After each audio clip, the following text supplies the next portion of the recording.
Hey guys, welcome back to my channel. Today it is time for another Spooky Story Monday, and today the stories are a little extra short, so I'm going to actually read you two.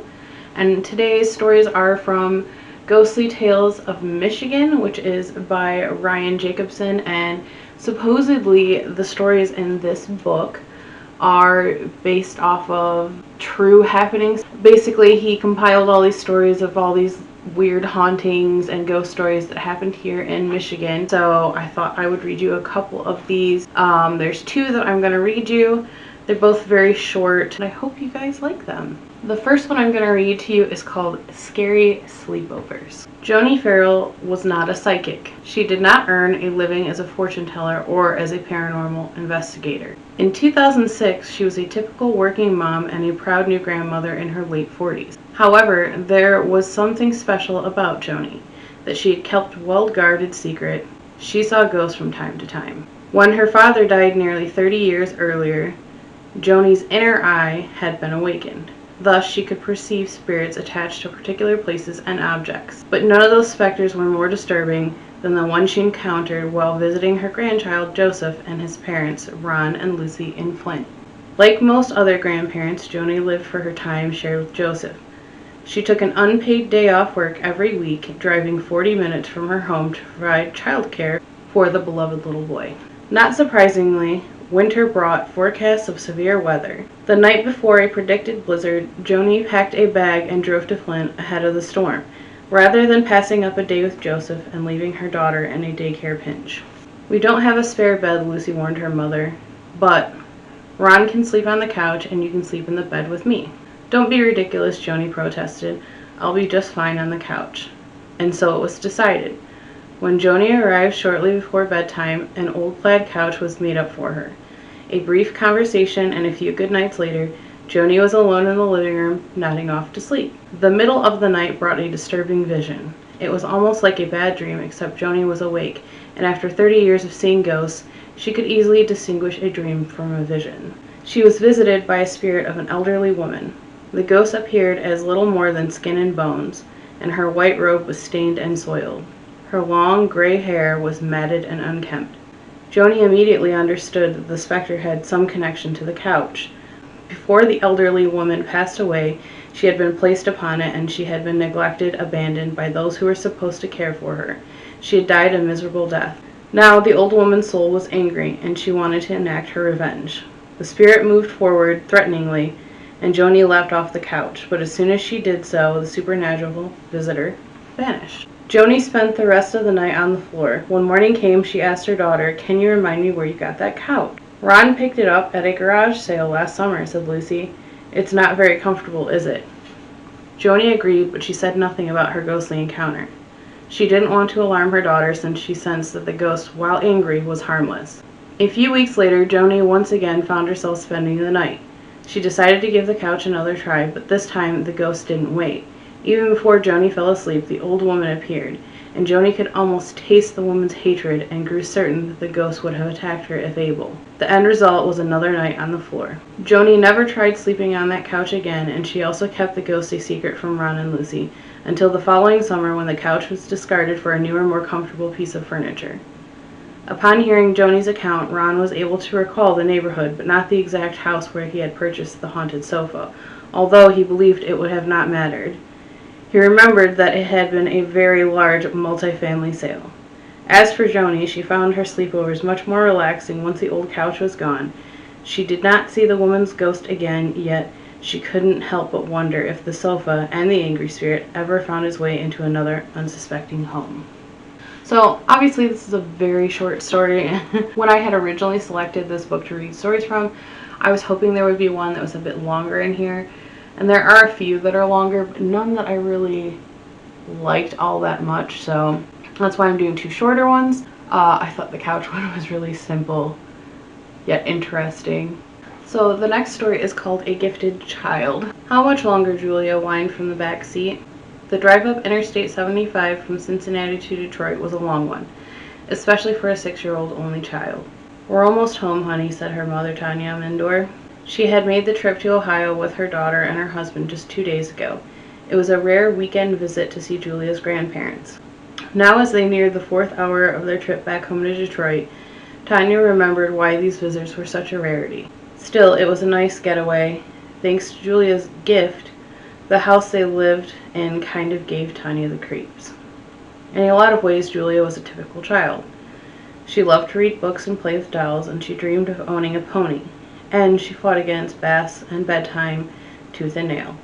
However, in one very distinct way, Julia was quite different from other children. It was shortly after she turned 3 when the child first mentioned her paranormal acquaintance. "Mom," she said, "there's a girl in my closet." At first, Tanya and her husband assumed it was Julia's version of an imaginary friend. But the friendship quickly grew strange and macabre. Julia claimed her companion was a ghost, and as the relationship became darker and more intense, the Mindors began to wonder. According to Julia, the ghost wore red and orange. It liked to play tricks and frighten her.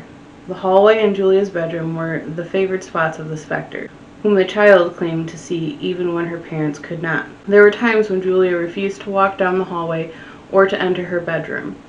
On other occasions, she might start toward her room, stop, and hurry back, saying, "Nope, ghost." Tanya herself had a couple strange brushes with Julia's ghost as well. "Julia, can you grab a shirt from your closet?" her mother asked, as she folded clothes in the living room. "No way," replied her daughter, defiantly. "The ghost is there now." "Don't be silly," Tanya said. Julia crossed her arms and stomped her foot and said, "Mommy, I'm not going." Sensing the onset of a tantrum, Tanya quickly diffused the situation. "I'll help you. Come with me," she said as she led her daughter to the bedroom and flung open the closet door. "See? No ghost." Tanya reached inside and picked out a shirt for Julia. "How's this one?" The then 4-year-old subtly nodded and approved, but she still looked scared, her face pale and her eyes turned away from the closet. Tanya closed the door and started to say, "What's wrong?" but she stopped.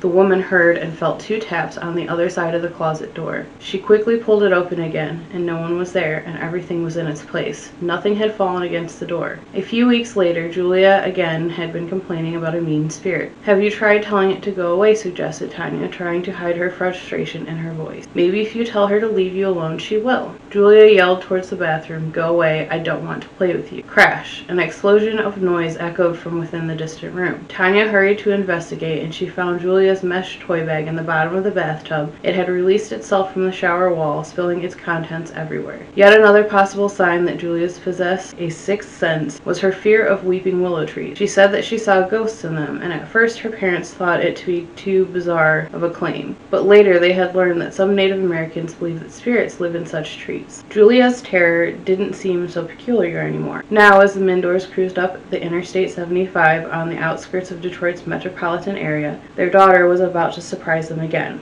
2 police cars screamed past the family, breaking the trip's monotony. The speeding vehicles stopped a few miles up the road. By the time the Mindors had reached them, police officers were directing traffic off of the freeway. As the family neared the top of the ramp, Julia began to whimper. She curled into a ball and covered her eye. Tanya turned to check her daughter. "What is it, honey? Why are you crying?" Julia pointed out the window, and with one hand shielding her eyes, she said, "There's a ghost on that bridge." And the girl cried. "She's looking at me, and I don't want her to." "What does she look like?" Tanya asked. "She's tall and skinny, and she has dark hair, and she looks really, really sad." Tanya immediately felt guilty for asking Julia, but she was clearly upset. The mother reached back and patted her daughter's arm, dropping the subject for good. Later that night, safely at home and with their child sound asleep, Tanya and her husband turned in for the local news. Their suspicions were confirmed. Earlier that day, on the Interstate 75 near the spot where the Mindors had been rerouted, a tragic accident occurred. While multiple cars and several people were involved, there was just one fatality: a tall, thin, dark-haired young woman.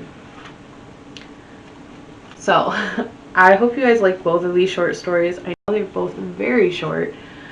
There are several in here, and it was hard to pick just a couple.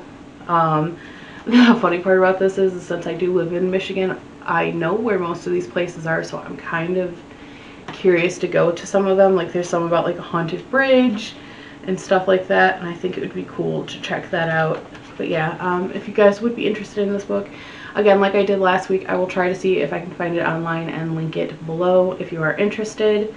There's 27 stories in here. They all range from about a page long to 3 or 4 pages, so they're all fairly short. There's nothing in here that's terribly long. And again, I will link those down below if you're interested. And I hope you guys are enjoying these little short stories that I'm doing. I'm going to do a very popular, well-known for the last one because, you know, Halloween is upon us. We only have a couple more weeks, and I just thought it would be cool to do a really famous one for the end, just because I know a lot of people are having a hard time dealing with what they're going to do for Halloween because of the pandemic. So hopefully it'll entertain you, and that one will probably be a longer video.